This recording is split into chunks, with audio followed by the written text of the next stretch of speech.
Welcome to a new episode of Product Directions Podcast, 100 Product Strategies. We are your insider access to top product leaders shaping the strategy of the most diverse industries today. I'm your host, Nacho Basino, and I'll be digging into the real-life situations, problems, and frameworks used for strategy with product people all around the world in all kinds of products and markets. While there is no recipe for success, listening to others' experiences may give you the edge you need to solve your next strategic challenge.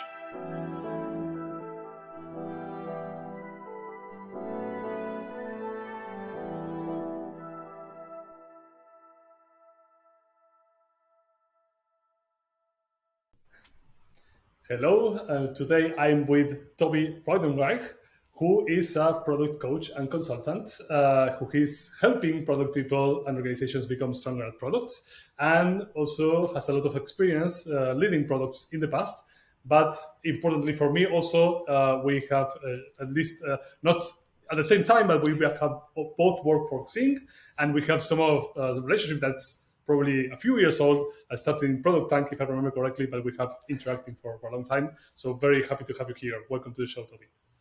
Thanks for having me, Nacho. I'm glad to be here. Awesome. And maybe to give the other people around there some more background about yourself, can you give a brief intro of what you have been doing lately and what's your background? Yeah, I'm happy to do that. So, as you already said, I'm an independent product coach and consultant, and that's pretty much self-explanatory, right? So, well, no, just kidding. So, what I do is I'm trying to help individuals to become better in their product jobs, which is not necessarily only product managers and their product leaders, but also could also be UX leads or engineering leads I'm working with, always in the context of empowered product teams for sure. And the question like how to empower product teams, etc.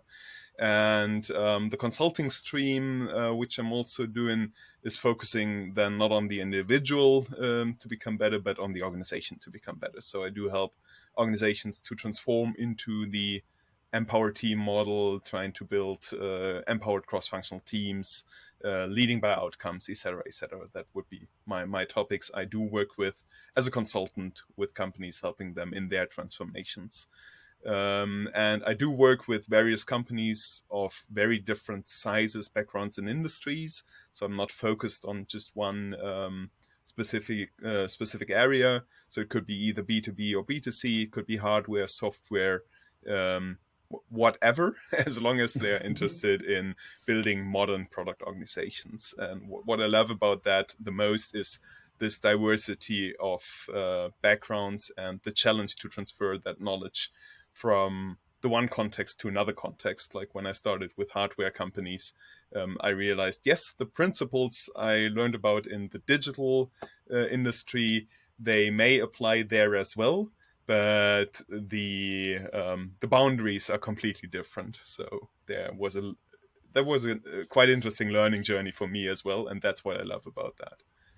Yeah, and that's what I'm doing now for 3 years now as my full-time job. And as you already said before, I've been a product lead myself at Xing, where we met a couple of days, I think, before I left and before you joined or something. I'm not really sure. Yeah. So I've been a product manager myself for many years and been a product lead for some years. And now I'm trying to use my experience to help others. Okay, great. That's a great intro because today I would say to me it's a special episode, not only because of our relationship, but also because I want to frame it a bit different from the usual initial question I do, which is walk us with your kind of last product strategy exercise you did, walk us through that. And in this case, since I know that you have been helping others in the kind of strategy creation, I want to know a bit more. How do you start this work when you are coming kind of new to the organization? And the way I'm thinking about this being helpful also to the audience is if I'm a new product leader joining a new organization or being promoted and asked to do some product strategy, what are the first things I need to realize? What are the first things I need to learn? Who do I involve? So maybe by you giving us that context on when you kind of join a company to help them with the strategy, what you do, I hope that others might gain some value out of this angle. Yeah, I'd say so. I think there's no podcast recording in product context where you don't say it depends, right? So it depends. Um, and typically, I'm not called into situations where people say like, "We need you to help us with our strategy." It's typically something I realize while working with them that they should work on their strategy. And a typical symptom for this is that we might realize, oh, the OKR alignment phase takes ages, and it's super painful, and it requires many conversations, and it takes them, let's say, 6 weeks to align for the next quarter, which is crazy to spend That's true. half the time of the quarter to align for the next quarter. And what helps me a lot in these situations is having the decision stack by Martin Erickson as a mental model in my head. And when I then take a look into the layer of objectives, which are the OKRs, the decision stack says, when I ask myself, why do I have these objectives? I should find the answer in the strategy. When I ask myself how I'm going to execute that strategy, I should find the answer in the goals, in the objectives. And I learned that when organizations struggle with setting OKRs, they don't have that connection. They don't find the answers in their strategy because oftentimes they don't have a strategy, or they never made it explicit, or even worse, they have multiple strategies, and they can find answers in different puzzle pieces of strategy. And that's where I would then um, start working with the leadership team, or trying to work with the leadership team, to first of all raise their awareness. Like, you feel the pain in the OKR process. What Mhm. do you think where that's coming from? I would have an hypothesis. Maybe we should work on your strategy instead of focusing on your OKRs. And that's a pretty That's natural starting point for me to come into these kinds of discussions. And then again, having the decision stack in mind, I would not start working on the strategy before we worked on a vision. So if there is a vision, we can use that and we can work with that. If there's no vision, we should start working on the vision. And that would then be the journey I try to, facilitate or moderate as an external, helping them, guiding them through a process which might end up in a compelling product vision and strategy. And oftentimes it worked. So, perfect. So I have so many questions about that. So the first one is, I think this is already valuable for, say, a new product leader joining an organization, because they can start getting the symptoms and kind of raising the awareness, because probably they don't even know if they need to work on the strategy. So this, I think, is a good trigger. Um, but maybe the first question that comes to mind is, how do you align people on what the strategy is? Because I assume that you're working with these yeah. leaders. Hey, symptom of the not having good OKR alignment is this one, but what should we produce? Yeah, I love that question. And I think we should ask that more often, because I see that's part of my job, seeing many different strategies in different organizations. And I realize there is a widespread, very diverse understanding of what a strategy is. And typically, if I would summarize, I guess for most people, it's good enough when we have a PowerPoint document that says strategy, and then there's some slides, right? And that's simply not good enough. So what I try to coach is, so first of all, I start with, why are we creating a vision and a strategy? We need to understand that first. And it's not about the process itself. It's not about having a vision and a strategy. It's about executing it. That's the whole game, That's right? the We point. we Yeah. want to build. We don't build these artifacts for themselves or for ourselves. We see whether or not they are working when we start executing on them. So what I typically do is, when I start working with a new organization, I want to speak with representatives of different parties in that organization, like on the team level, on the leadership level, on the engineering side, as well as on the product and business side, as well as on the UX side, and whatever parties are involved in that organization. And I typically, in these first interviews, I ask one question first, and that is, what is your vision? What is your strategy? And when we implemented a strategy properly, I would expect to get roughly the same answers from all these people, because vision and strategy is there to align everyone towards a Mhm. shared idea. And yeah, guess what? Most of the times I don't get these very same answers. And oftentimes on the team level, I get the answer, we don't have a vision, we don't have a strategy.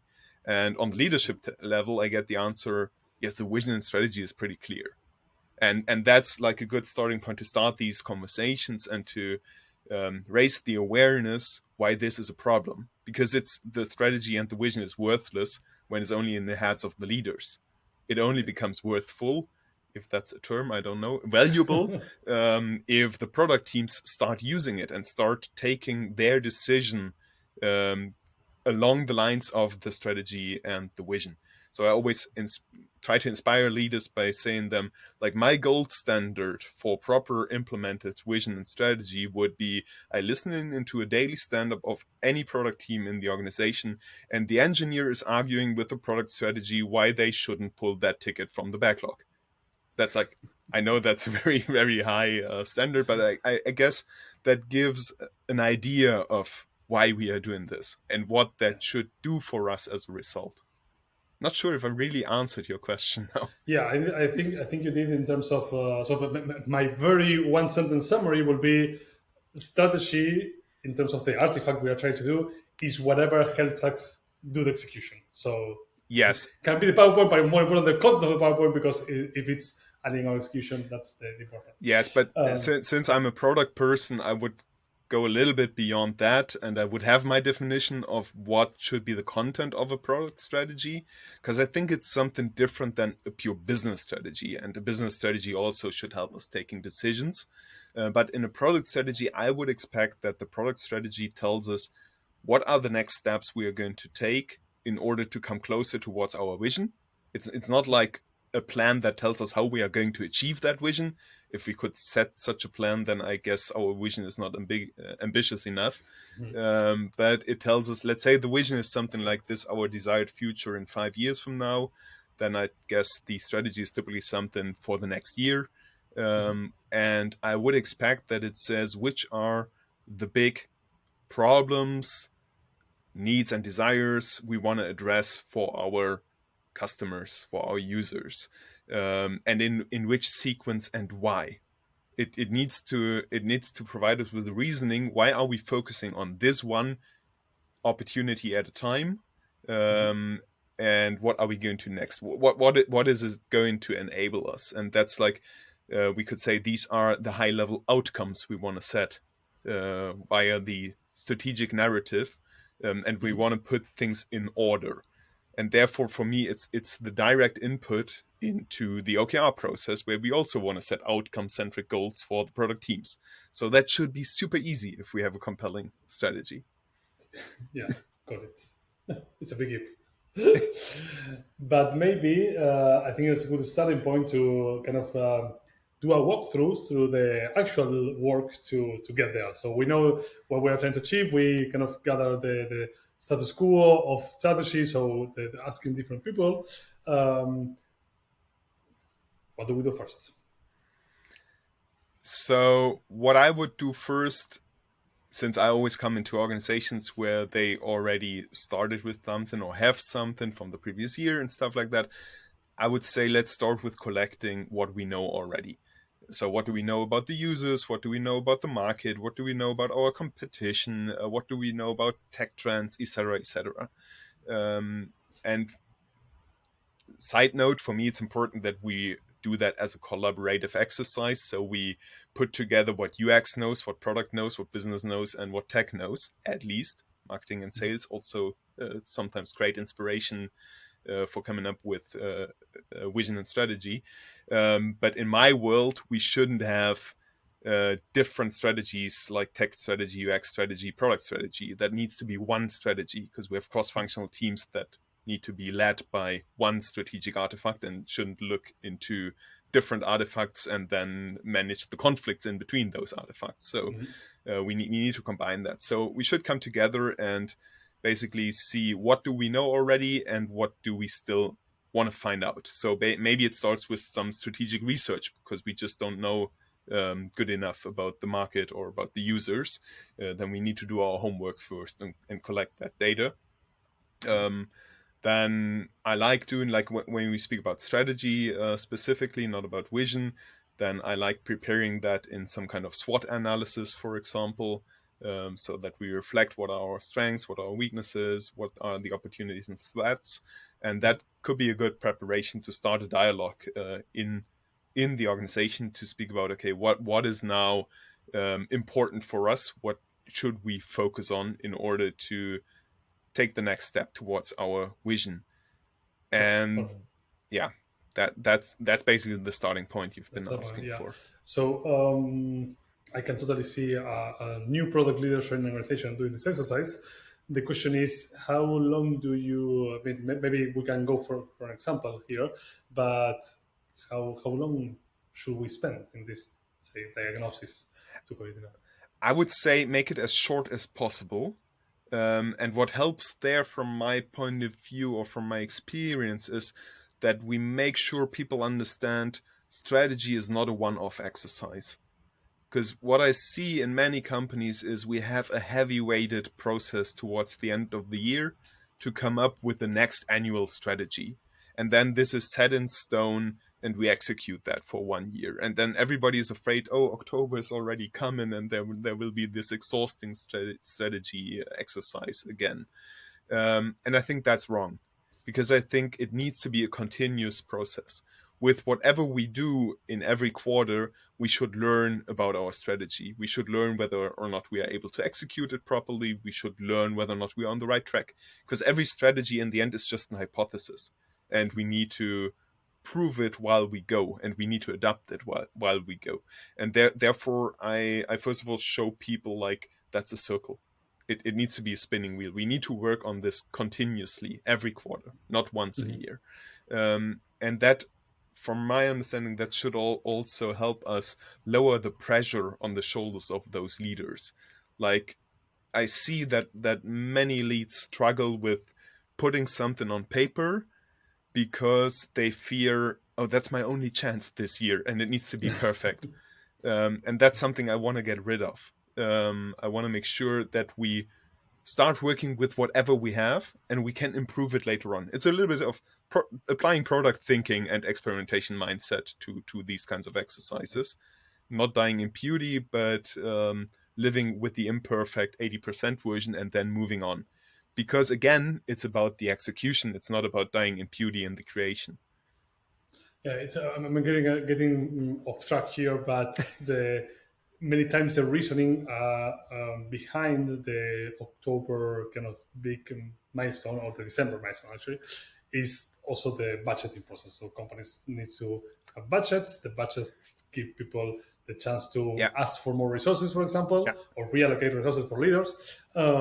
So there is this big, hey, I need to place my bet now to get the resources in order to execute and learn. So yeah. I'm not sure what's the question here, but in that sense, how do you deal with the conflict of, hey, I need to prepare something to do this, Yeah. ask for resources versus the continuous execution? It is no conflict. Because Nice. I'm not saying we should do a strategy just for 3 months. I'm saying yes, let's build a strategy for 1 year.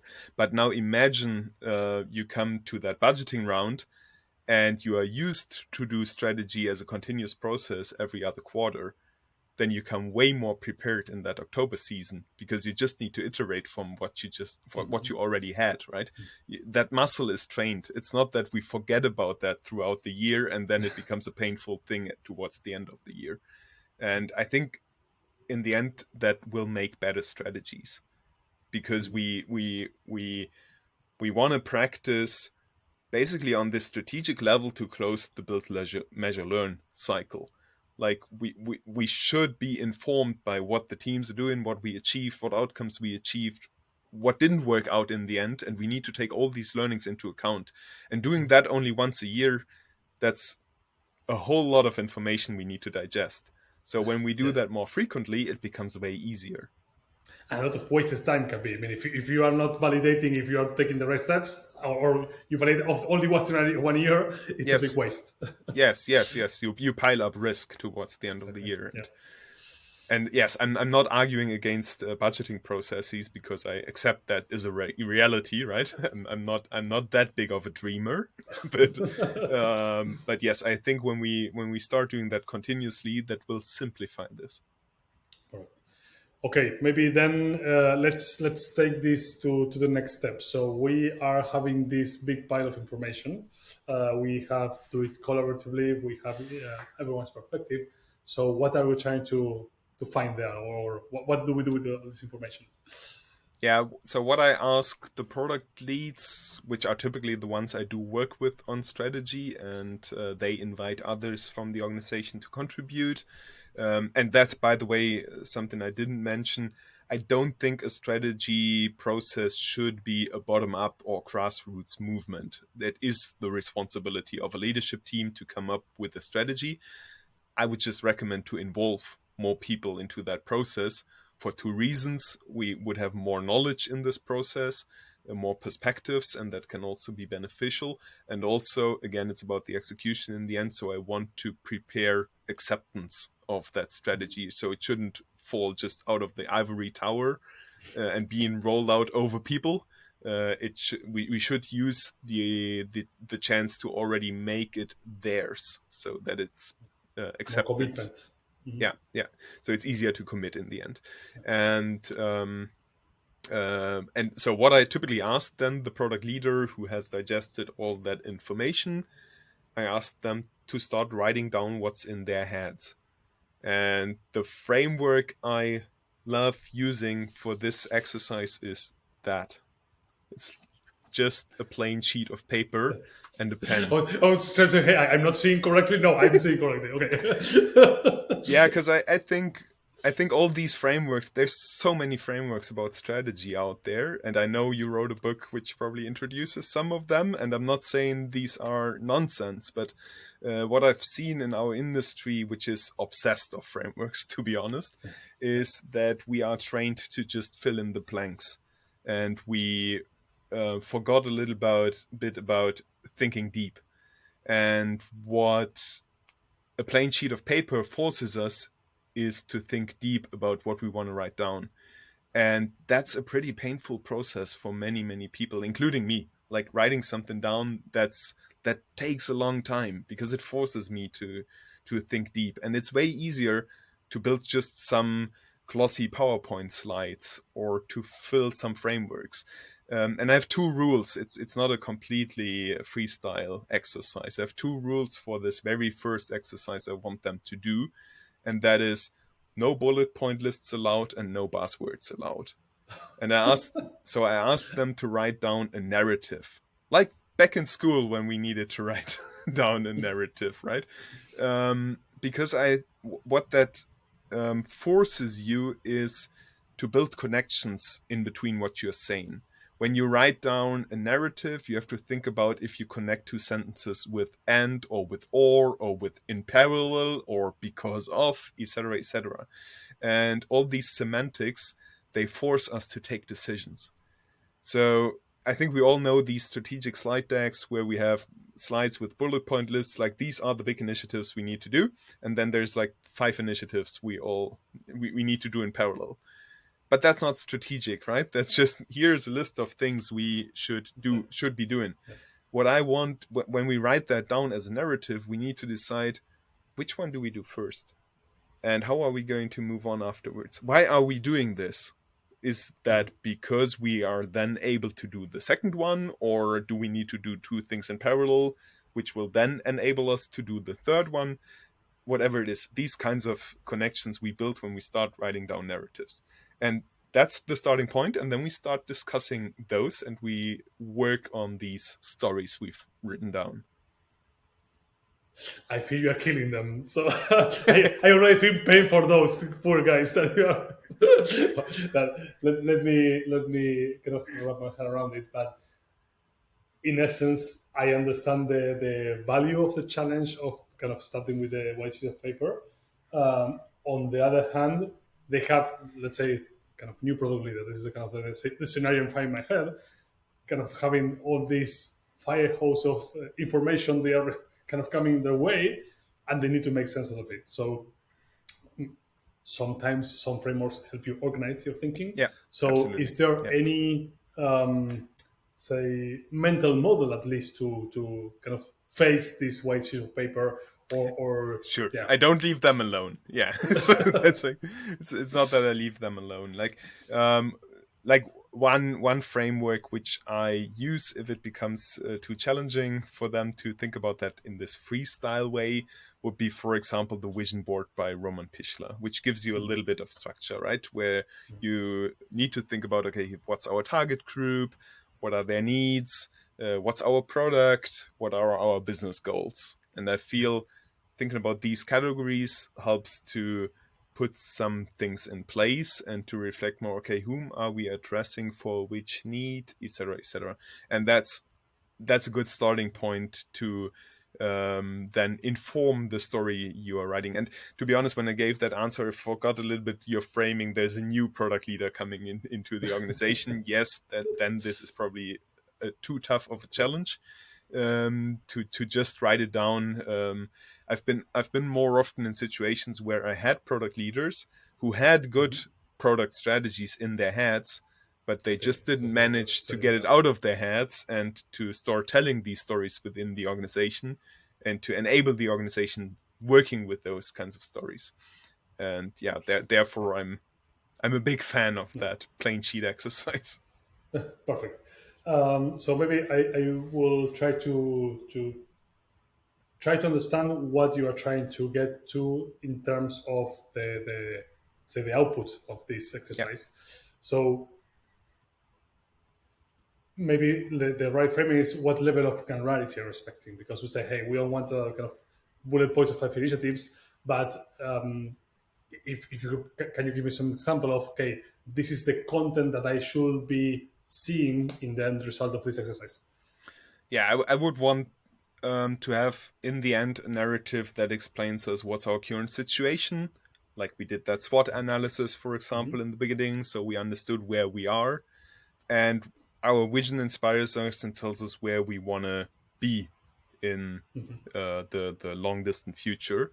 So that's our context. That's like where the narrative should start, right? So reminding us of where we want to be and where we are today, and then we see a gap, and then we I would expect us to explain what do we plan to do in order to bridge that gap within the next 12 months, and then I'm looking for, okay, what data do we have that tells us about which gaps we need to fill. Like we could have some insights about what are the biggest user problems we should address, and also we probably know about our tech situation, and maybe there's something we need to refactor first of all in order to provide that value to the users. So that kind of already makes a strategic sequence, right? Then we need to refactor first and then we can build on top.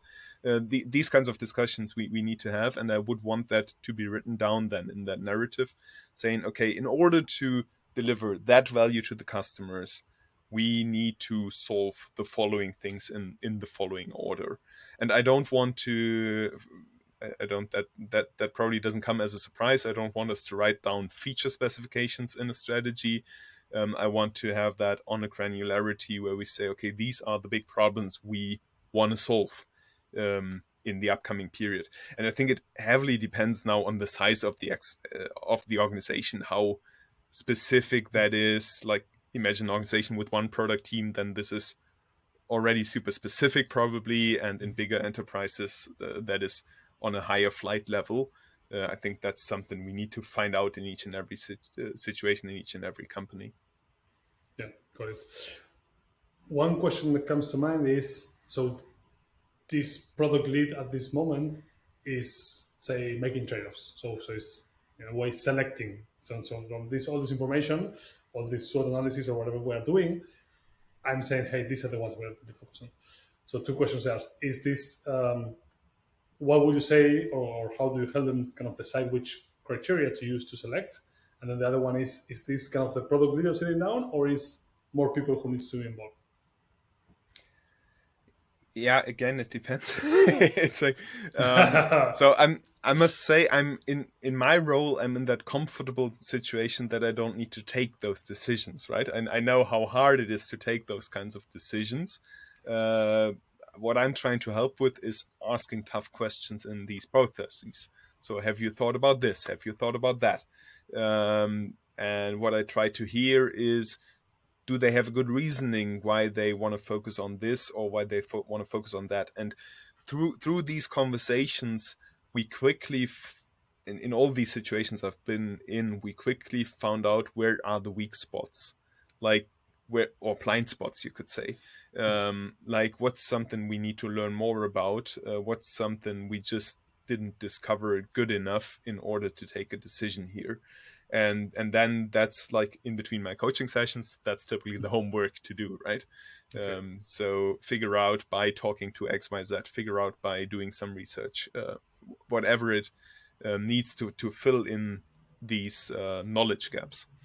That's And interesting. So it's a kind of a, when you start kind of writing your narrative, you find and go back to the diagnosis phase to gather this information yeah, to exactly. So it's not like we write that down and then we are done. It's like we write that down in order to trigger discussions.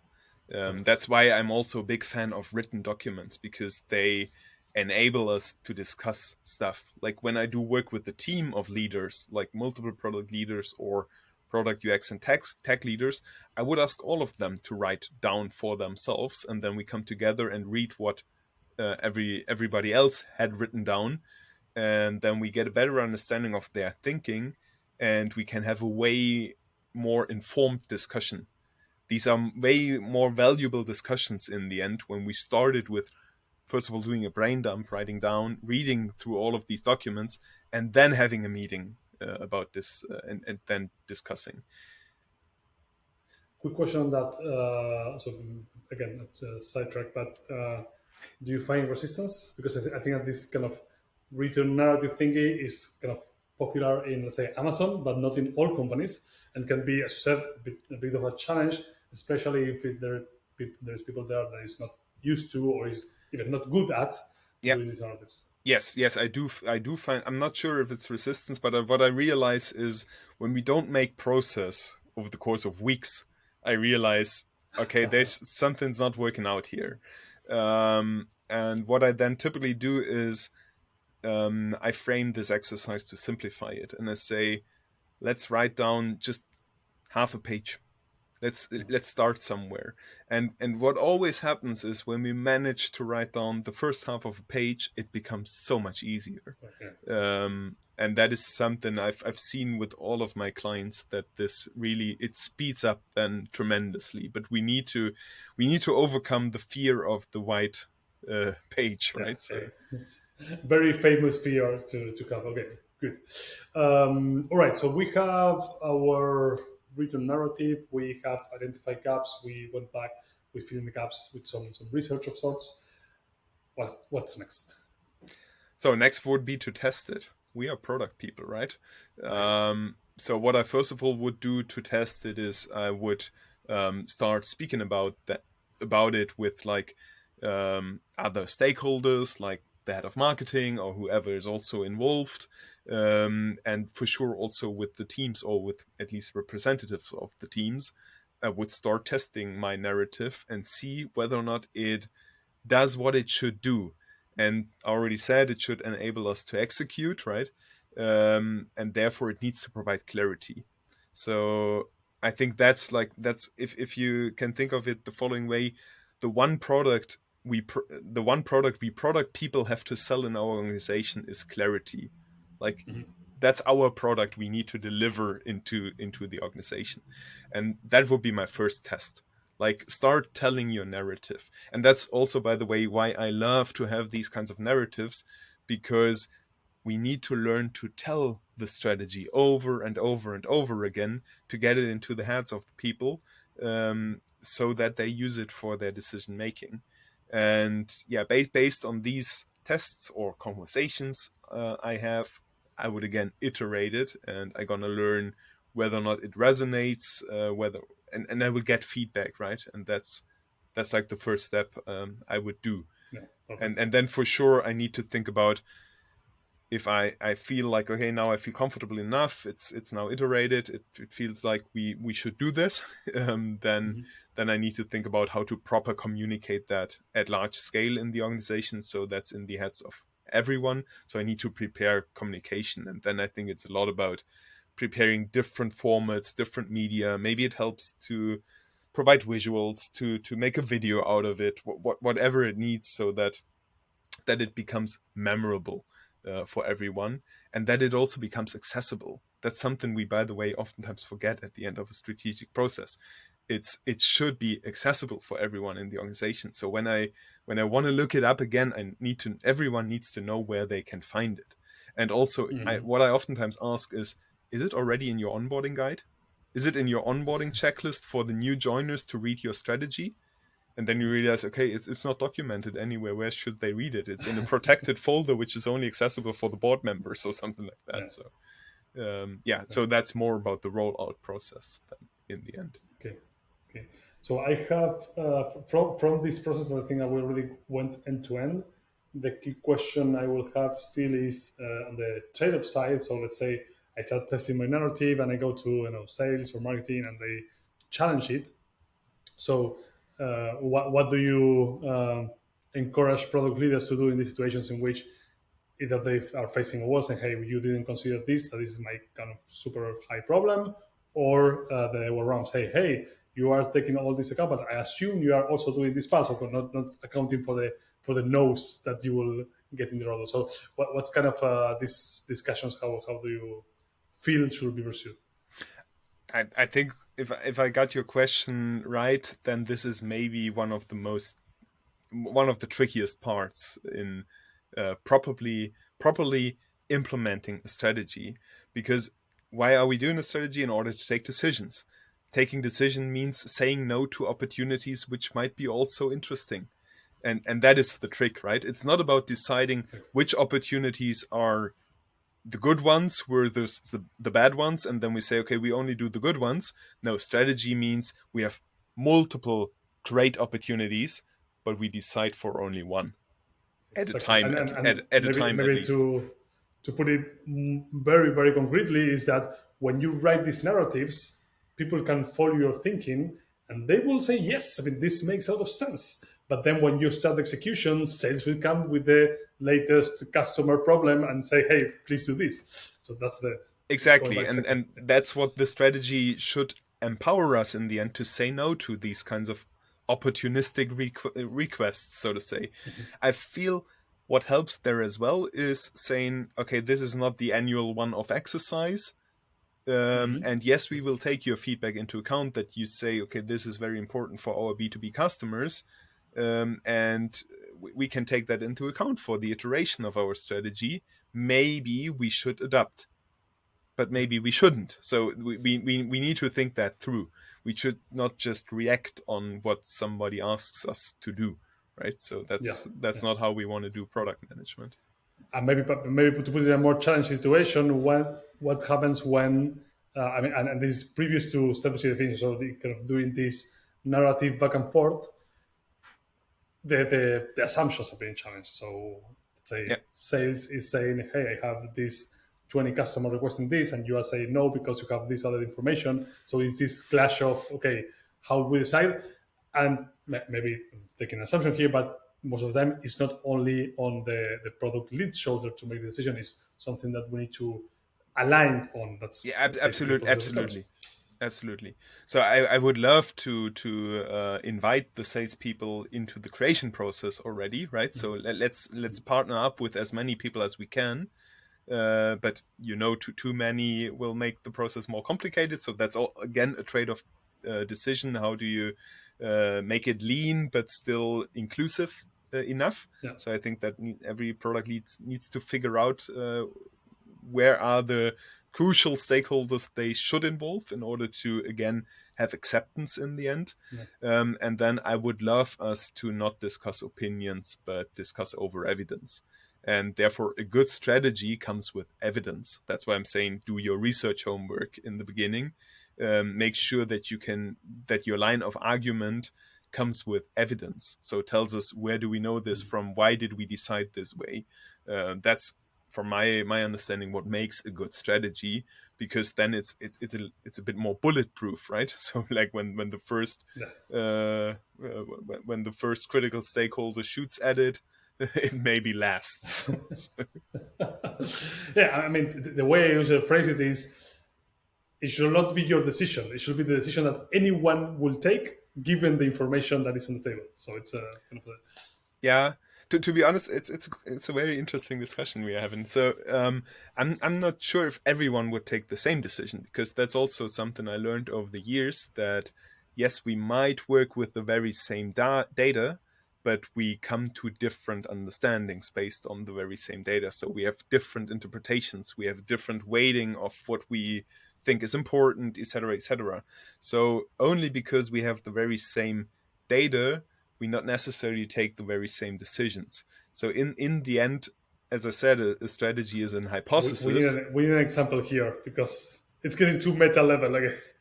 Yeah, okay, then let's take that example of we have a sales department which is responsible for the B2B clients, and we have a platform product which connects B2C customers with B2C users with B2B customers. And then I do some user research on the B2C side and some user research on the B2B side. And yes, I have behavioral data from the current product usage. I know some market trends because I'm not the only platform in the world and stuff like that. So I have many, many data pots. And now I need to decide which data pot is more important for me. If there is, let's say, how do you say that probably, like conflicting information in there, like okay, this would be better for the B2B side, this would be better for the B2C side. Somebody needs to decide. My colleague in B2B will decide for the B2B side, I will decide for the B2C side. That's a typical situation where, thinking again of the decision stack, product principles might help us in order to take these very hard decisions. Like, in doubt, we prefer the B2C customer over the B2B customer. These kinds of principles would help us in these situations, but it's not like pure mathematics, like you put this data into an No, but algorithm and then there is a yeah, result.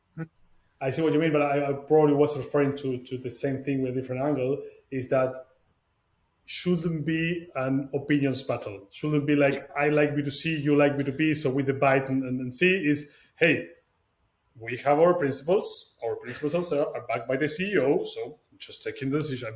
We are taking the decision that is based on our principles, and that should be the angle for the yeah, discussion, instead of kind of a. yeah, yeah, We are talking about the same thing, so. yeah. Happy about that. All right. So oh yeah. So we went to the process end to end. We discussed the conflicts. Let's nail it down by saying where we started. We are now trying to get this down to OKR. So we have our beautiful strategy that will help our OKR process make it be so much faster and so leaner. What do we do? So I would say we have rolled out the strategy. Everybody knows that narrative, and as I said, in my idealistic in the world of the dreamer, right there, the strategy would contain telling us, these are the outcome bets we need to place in order to have the following impact. That's, by the way, something I didn't speak about. I'm a big fan of this Josh Seiden definition of output, outcome, impact. So output, I think, is pretty straightforward, the features we build. Outcome, the value we ship in front of our users, measured in change of user behavior. This one I find important. And then we do that in order to have some impact for our business. So that's like the lagging KPI, like revenue or whatever. And we all know that product teams cannot operate being led by impact metrics, because they just don't see whether or not what they are doing has an effect, because the lagging metric takes ages to move, but they need to take decisions on a weekly basis. So I would want to give them outcome-centric goals, and the connection between output, outcome, and impact is, again, always an hypothesis, and I love to call these the tactical and the strategical hypothesis. So the connection between output and outcome, that's the tactical hypothesis. So which output do we need to build in order to achieve the following outcome? And that's an hypothesis owned by the product team. So the product team is there to decide which output to build in order to achieve the outcome goal we agreed on in the OKR process. And then the tactical hypothesis, like which outcomes, which values for customers do we need to achieve, which changes of behavior do we need to establish in order to have the following impact. That's the strategic hypothesis owned by the leaders. And that's reflected in the product strategy. Like the product strategy should tell us, we do want to solve these customer problems, for example, in order to have the following impact for the organization. And part of this narrative is already, okay, these are the outcomes we want to achieve. And that's the direct input parameter into the OKR process. So that's the objectives for the OKRs. Maybe we need to break that down in bigger organizations into, like, we have 4 teams being responsible for one outcome, then we need to break that down. But that's why I'm saying it should be half a day of an exercise to come up with OKRs, no matter how big your organization is, if you have a proper strategy. Yeah. Love the breakdown of the 2 hypotheses. Never have thought about that, but yes, very, very true. Interesting. All right, so I think we covered everything.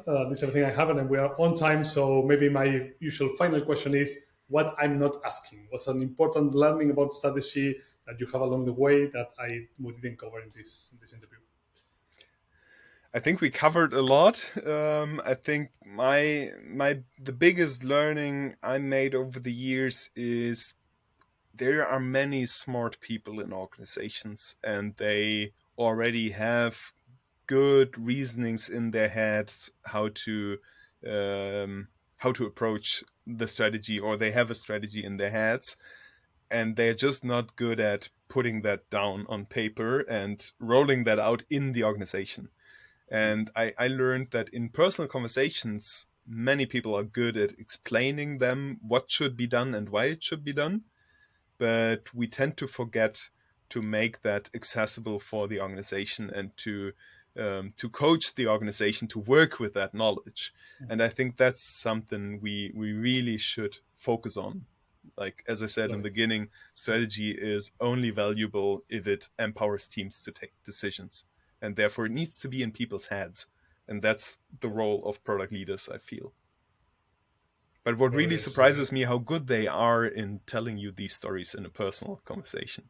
So I think that's a good starting point. Yeah. It's more value to the white paper exercise, or the fear of the white paper exercise than... Yeah, maybe that's why I'm convinced it's not that hard. True. All right. So this can be super valuable, Toby. Thanks so much for everything we went through. What do you want people to find you, or what last message you have for the audience? Don't shy away from building your strategy, and don't shy away from executing it. It's just an hypothesis. You can always iterate it. So just do it. That's what I would want people to do. It's not the big one-off exercise we all should be afraid or scared of. Where can people find you? Where should they connect with you? So it's the easiest is probably on LinkedIn or on Xing for the German-speaking audience. And there's also my website, tobiasfreudenreich.de, with a blog which only has 1 article so far. So I'm working hard on my content publishing muscle. And there, but yeah, LinkedIn and Xing is the platforms to connect with me. And there's also a podcast of myself, which is only for the German-speaking audience. It's Produktmenschen. And I hope that I can achieve publishing the 2nd season this year. Let's see. Perfect. Thanks so much. And yeah, I really enjoyed it. Thanks very much for the conversation, Nacho. I hope you enjoyed this episode of 100 Product Strategies, the podcast by Product Direction. You can also follow us on Twitter, LinkedIn, or Instagram to get access to free weekly content that helps product people upgrade their skills and become more successful. You can access more material, promotional trainings, and be notified of every episode of the show with Product Direction's weekly newsletter. Join thousands of product leaders by registering in productdirection.co.